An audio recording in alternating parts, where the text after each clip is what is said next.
Good morning dear students. कल की class में हमने पढ़ा था भोजन पकाने की विभिन्न विधियों के बारे में, जाना था कि कौन कौन सी भोजन पकाने की विधियां होती हैं।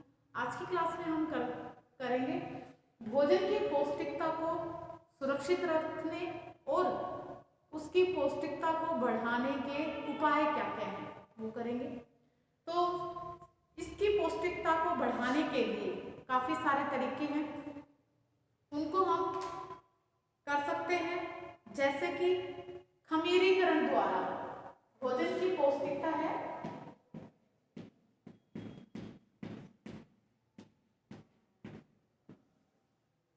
खमीरीकरण के द्वारा भोजन की पौष्टिकता को बढ़ाना।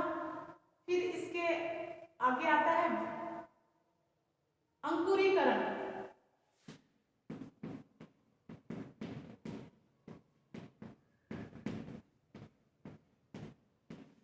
अंकुरीकरण आता है। इसके बाद में आता है कि हम भोजन की पौष्टिकता को और कैसे बढ़ा सकते हैं।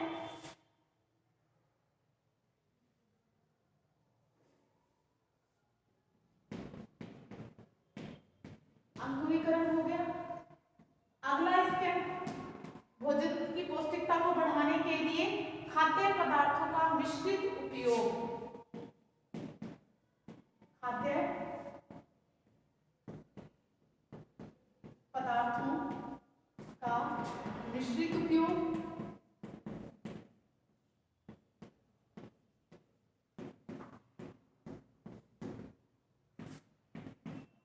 चौथा है इसके अंदर पके हुए चावल या जो भी है उनका पुनः उपयोग, या इसके अंतर्गत आएगा दृढ़ करना या संपन्न करना। दृढ़ करना या संपन्न करना, इसको कहते हैं मिलाना।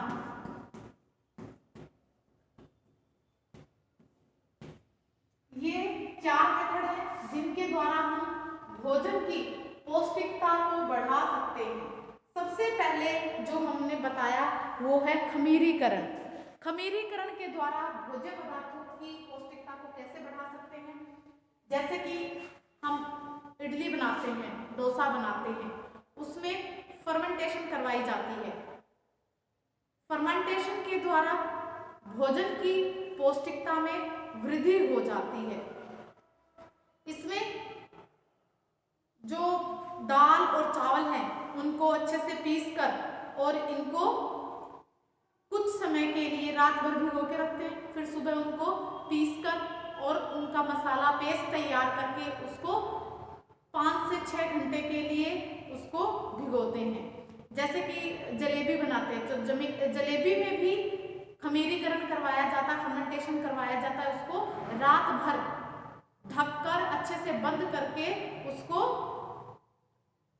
उसका खमीरीकरण करवाया जाता है। खमीरीकरण करने से भोजन की पौष्टिकता में वृद्धि हो जाती है, जैसे कि उसमें विटामिन की वृद्धि हो जाती है और इस प्रकार से वो हमारे शरीर के लिए उपयोगी होती है। दूसरा है अंकुरीकरण। अंकुरीकरण के द्वारा भी भोजन की पौष्टिकता को बढ़ाया जाता है।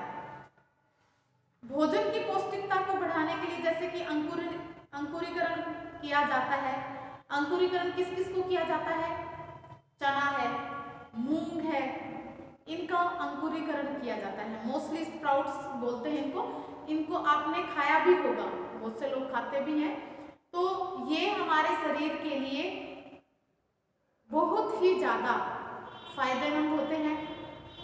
अंकुरीकरण में जो अनाज होता है, चाहे वो मूंग हो चाहे चना हो, उसको रात भर भिगोते हैं। फिर उसको जैसे ठंडा मौसम है तो उसको लंबे टाइम तक, यानी उसको 10 से 12 घंटे के लिए उसको अच्छी प्रकार से ढककर उसको दबाकर छोड़ देते हैं, तब जाकर उसके अंदर अंकुरीकरण होता है। गर्मियों में जल्दी हो जाता है, रात भर में हो जाता है।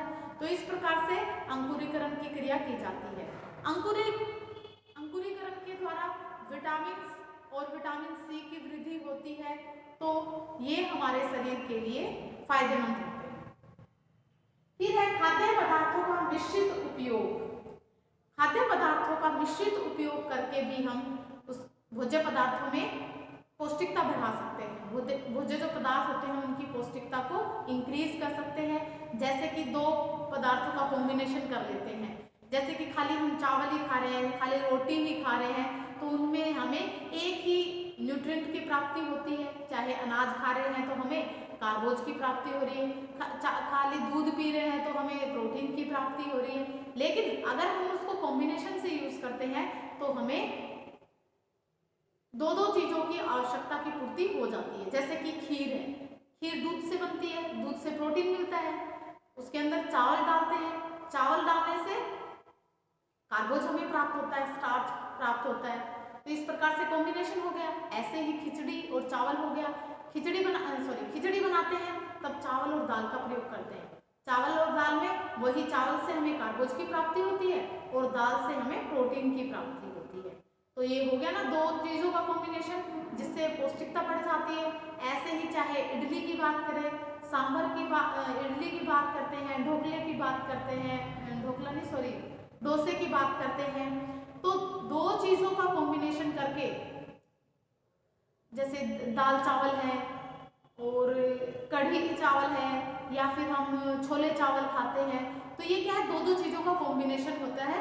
दो न्यूट्रिएंट, जो दो खाद्य पदार्थों का कॉम्बिनेशन करके हम पोषक पदार्थों में वृद्धि कर सकते हैं। फिर अगला आता है हमारा दृढ़ करना या संपन्न करना या मिलाना। इसके अंतर्गत क्या होता है, जैसे कि हमारे आजकल फूड्स मिलते हैं काफी सारे के मार्केट में, डिब्बाबंद प्रोडक्ट मिलते हैं, जैसे कि प्रोटीन डाइट है, या ये जो बोलते हैं बॉर्नविटा है, हॉर्लिक्स है, इस प्रकार के काफी सारी चीजें मिलती है। इनमें क्या है कि जो भी न्यूट्रिएंट की कमी होती है वो इनके अंदर ऐड कर देते हैं, और उसमें ऐड करके अगर हम उसको खाते हैं तो हमारे जो पोषक तत्वों की कमी, हमारे जो पोषक तत्व हमें अनाज या किसी और चीज से नहीं मिलते, वो हम उसके अंदर अलग से ऐड करके उसको खा सकते हैं। तो ये हो गया हमारा दृढ़ करना या संपन्न करना। इसके बाद हम बात करते हैं कि पौष्टिक जो तत्व हैं उनको हम, या खाद्य पदार्थ हैं, उनको हम सुरक्षित कैसे रख सकते हैं। पौष्टिक पदार्थों को सुरक्षित रखने के काफी सारे तरीके होते हैं।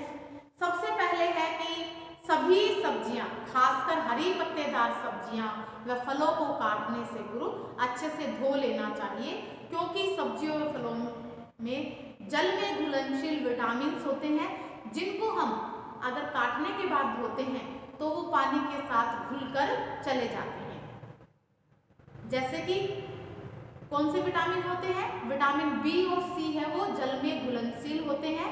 वो अगर सब्जियों में है, उनको हम काट के धोते हैं तो वो पानी के साथ निकल जाते हैं, तो बी और जो सी समूह है उनका नाश हो जाता है। इसी प्रकार जिससे वो आगे क्या है, सब्जी व फल के न तो बहुत बड़े और न ही बहुत छोटे टुकड़े करने चाहिए, बल्कि जो मीडियम साइज को उनमें काटना चाहिए, जिससे उनकी पौष्टिकता कम से कम नष्ट हो। अधिक छोटे काटते हैं तब भी उनकी पौष्टिकता नष्ट हो जाती है, और ज्यादा बड़े भी नहीं काटने चाहिए। तो फिर आता है हरी जो पत्तेदार सब्जियों को पोटेशियम परमैंगनेट के तनु घोल से उनको धो लेना चाहिए।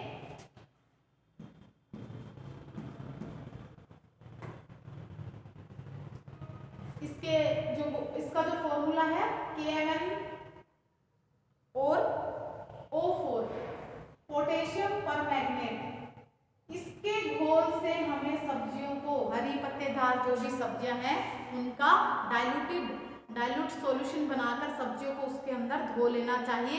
इससे क्या है, इनके अंदर जो कर्मी के जो अंडे लगे होते हैं, या लार्वा है, या अन्य माइक्रो ऑर्गेनिजम्स हैं, वो इनके पत्तों पर चिपके हुए होते हैं, और अगर इनको हम अच्छे से वॉश नहीं करेंगे तो वो निकल नहीं पाते और वो हमारे शरीर में चले जाते हैं। अगर हम इनको पोटेशियम परमैंगनेट के घोल से इनको धो लेते हैं तो वो मर जाते हैं और हमारे शरीर को कोई नुकसान नहीं पहुंचाते। फिर अगला जो पॉइंट है वो है आटे को बिना छाने की प्रयोग में लाना चाहिए, क्योंकि अगर छानकर हम रोटियां बनाते हैं तो उसमें से जो रफेज होते हैं, जो रेशे होते हैं, वो निकल जाते हैं। तो इसीलिए हमें चोकर सहित आटे की रोटियां खानी चाहिए। अगर उनको चोकर रहित करके बनाते हैं, चोकर का यूज नहीं करते हैं, चोकर रेफेज उसको छानस को बोलते हैं, जो आटा छानते हैं उसके ऊपर जो भूसी बच जाती है उसको चोकर बोलते हैं या रफेज बोलते हैं। वो हमारे शरीर के आंतों को साफ करने के लिए काम में आते हैं, आंतों को साफ करते हैं, जिससे हमें कॉन्स्टिपेशन या कब्ज की शिकायत नहीं होती है। तो इसीलिए उनको खाने में यूज करना चाहिए। जो रफेज है वो अमाशय में भोजन की पहुंचाने के पश्चात जो रफेज होते हैं वो अमाशय की जो कर्माकुंज गति होती है, जो काम करने की जो गति है उसमें वो हेल्प करते हैं, और जिससे भोजन अमाशय से आंत में पहुंचता है, वह वहां उसका पाचन हो जाता है। रफेज का स्वयं पाचन नहीं होता है क्योंकि इसके अंदर सेलुलोज होता है।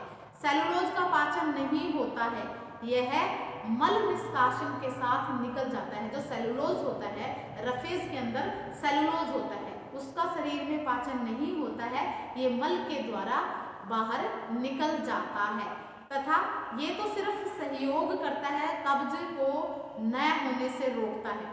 रफेज की उपस्थिति में मैदा व अन्य अन्न कण अमाशय की दीवार से नहीं चिपकते हैं। अगर हमारे रफेज हम लेते हैं, जैसे कि मैदा खाते हैं, मैदा बिल्कुल फाइन पाउडर होता है, इसीलिए तो कहते हैं कि मैदा वाले जो प्रोडक्ट खाते हैं उनमें रफेज नहीं होता, तो वो क्या है हमारी आंतों पर चिपक जाता है, इसीलिए उसका जो डाइजेशन है उसमें बहुत ज़्यादा टाइम लगता है, तो इसीलिए वो हमारे शरीर के लिए हार्मफुल होते हैं। अगला है कच्ची सब्जियां, जैसे मूली, गाजर, शलगम, प्याज, ककड़ी, खीरा, बंद गोभी, टमाटर आदि को कच्चे ही सलाद के रूप में खाना चाहिए। सलाद एक तो भूख को बढ़ाता है, वह भोजन को रुचिकर भी बनाता है। अगर हम सलाद को खाते हैं तो भोजन हमारा एक तो भूख बढ़ जाएगी और टेस्टी लगता है भोजन। भोज्य पदार्थों को उतने ही पानी में पकाना चाहिए जितनी की रिक्वायरमेंट होती है। अगर आवश्यकता से अधिक पानी लेते हैं तो हम उसको उसमें उबालते हैं और फिर उसको फेंक देते हैं, ऐसा नहीं होना चाहिए। हमें जितनी क्वांटिटी की आवश्यकता है उतना ही पानी यूज करना चाहिए, और इससे क्या है भोजन में जो पौष्टिक तत्व होते हैं वो नष्ट नहीं होते हैं। इस प्रकार कम पानी में पकाने से वे कच्चे रह जाएंगे जिनका पाचन सरलता से नहीं हो सकता, फलतः स्वास्थ्य पर प्रतिकूल प्रभाव पड़ता है। हमें ना तो कम में पकाना चाहिए ना अधिक में, इसलिए उसको पानी को देखकर फिर ही भोजन को पकाना चाहिए। भोज्य पदार्थों को पानी में भिगोने के पश्चात, जैसे कि चावल भिगोते हैं, दाल भिगोते हैं, राजमा भिगोते हैं, सोयाबीन की बड़ी भिगोते हैं, इस पानी को फेंकना नहीं चाहिए। जो भी हम भिगोते हैं, पहले कुछ भी भिगोए, चाहे हम दालें वगैरह जब भी भिगोते हैं, पहले इसको अच्छे से वॉश करें, 3-4 बार उसको अच्छे से वॉश करके उस पानी को फेंक दें, फिर अच्छा पानी डाल के उसको भिगोएं, और जब उस खाना बना रहे हैं तो उस पानी को उसके अंदर यूज कर लेना चाहिए, क्योंकि उस पानी में घुलनशील विटामिन व खनिज लवण होते हैं। इस पानी का उपयोग उस भोजन को पकाते समय कर लेना चाहिए, जिससे कि जो पौष्टिक तत्व पानी में घुलनशील है वो वेस्ट ना हो, भोजन के अंदर समाहित हो जाए। फिर है भोज्य पदार्थों को साफ सुथरे बर्तन, स्वच्छ स्थान व स्वच्छ जलवायु में खाना पकाना चाहिए। साफ सुथरे बर्तन में पकाना चाहिए, साफ एनवायरनमेंट हो वहाँ पे पकाना चाहिए। ये नहीं है कि हम जहाँ खाना पका रहे हैं वहाँ पर धूल मिट्टी भी है और मक्खी मच्छर भिनभिना रहे हैं, तो ऐसा भी नहीं होना चाहिए। खाना साफ एनवायरनमेंट में ही बनाना चाहिए। चावल, दाल, मांस व अन्य कठोर चीजों को पकाते समय प्रेशर कुकर का यूज करना चाहिए, क्योंकि इससे वे एक तो जल्दी पक जाते हैं, साथ ही भाप में पकने के कारण उनकी पौष्टिकता में वृद्धि हो जाती है, पौष्टिक तत्वों का नाश नहीं होता। इसलिए हमें हो सके वहां तक पौष्टिक तत्वों को बचाने के लिए उनको प्रेशर कुकर में बनाना चाहिए। सब्जियां, दालों आदि को बार बार गर्म नहीं करना चाहिए, इससे उसमें उपस्थित विटामिन B1 और B2 नष्ट हो जाते हैं। अगर हम उसको बार बार गर्म करते हैं तो उससे हमारे विटामिन का नुकसान हो जाता है। कौन से विटामिन का? B1 और B2 का हो जाता है। जड़ वाली सब्जियां जैसे आलू है, अरबी है, शकरकंदी है, को छिलके सहित पकाना चाहिए। इसके पोषक तत्व खासकर जो विटामिन बी समूह सी का कम से कम नाश होता है, क्योंकि जस्ट स्किन के नीचे ही जो छिलका उतारते हैं उसके नीचे ही विटामिन सी और बी उपलब्ध होते हैं। अगर हम मोटा मोटा या तो बहुत कम छिलका उतारना चाहिए, कुरेद कर उतारना चाहिए, अदरवाइज अगर हो सके वहां तक इनको अच्छे से धोकर छिलके सहित इनको बनाना चाहिए। ये नहीं है कि मोटा मोटा हम छिलका उतार देते फिर उसमें से जो भी पोषक तत्व है वो तो खत्म हो जाते हैं, फिर हमारे खाने का क्या फायदा। भगोने में चावल पकाते समय उतना ही पानी डालना चाहिए जितने में वो पक जाए। अगर अतिरिक्त पानी डाले और मांड निकाले तो उस मांड का दाल, सब्जी, आटा गूंथने आदि के कार्य में उपयोग में उसको ले लेना चाहिए। मांड को फेंकना नहीं चाहिए, क्योंकि अगर ऐसा करते हैं तो उसमें जो विटामिन होते हैं उनका नाश हो जाता है, नुकसान हो जाता है। सलाद को खाने से थोड़ी देर पहले ही काटना चाहिए, अन्यथा वह पानी छोड़ देता है।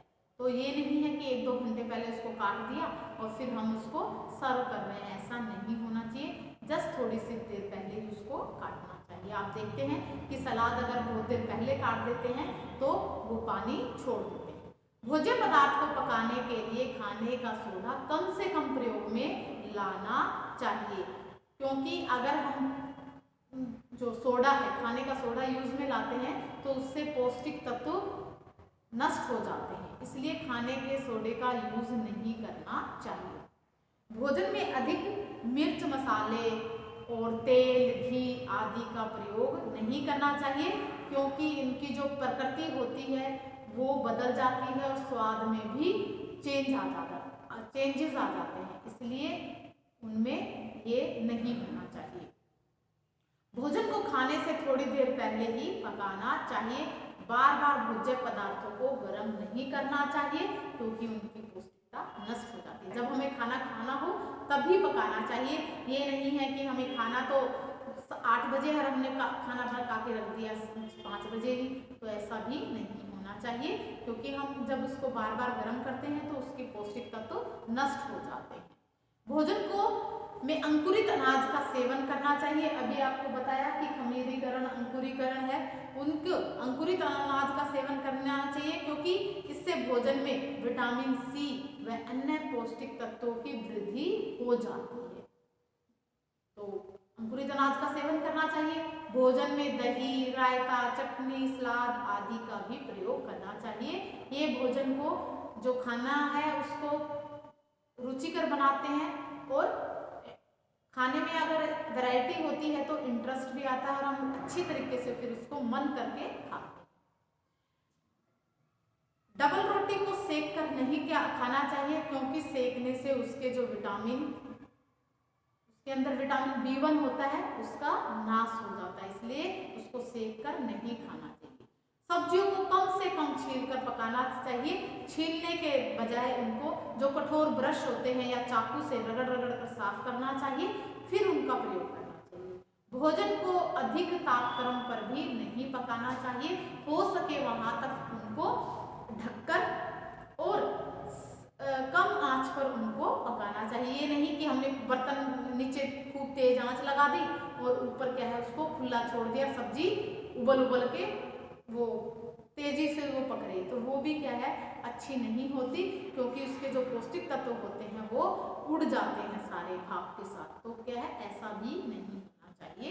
भोजन पकाने वाले व्यक्ति के नाखून हैं, उसके वस्त्र हैं, उसके हाथ हैं, वो सभी साफ होने चाहिए, क्योंकि आपने देखा है कि कई प्रकार के संक्रामक रोग होते हैं, जो अगर हम स्वच्छता का ध्यान नहीं रखेंगे तो संक्रामक रोग दूसरों को भी लग सकते हैं। भोजन में नींबू का प्रयोग अवश्य करना चाहिए, इससे अतिरिक्त विटामिन सी की प्राप्ति होती है। तो हमें विटामिन सी की प्राप्ति के लिए हो सके वहां तक भोजन में विटामिन सी का यूज करना चाहिए।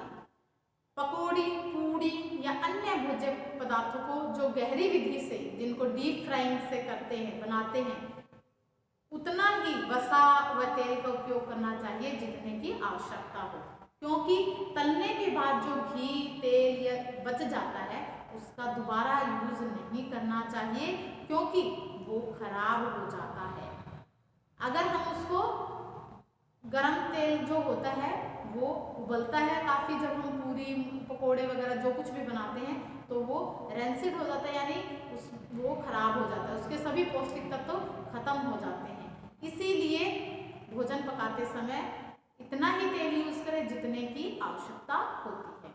तो ये थे हमारे भोजन की पौष्टिकता को बढ़ाने के उपाय।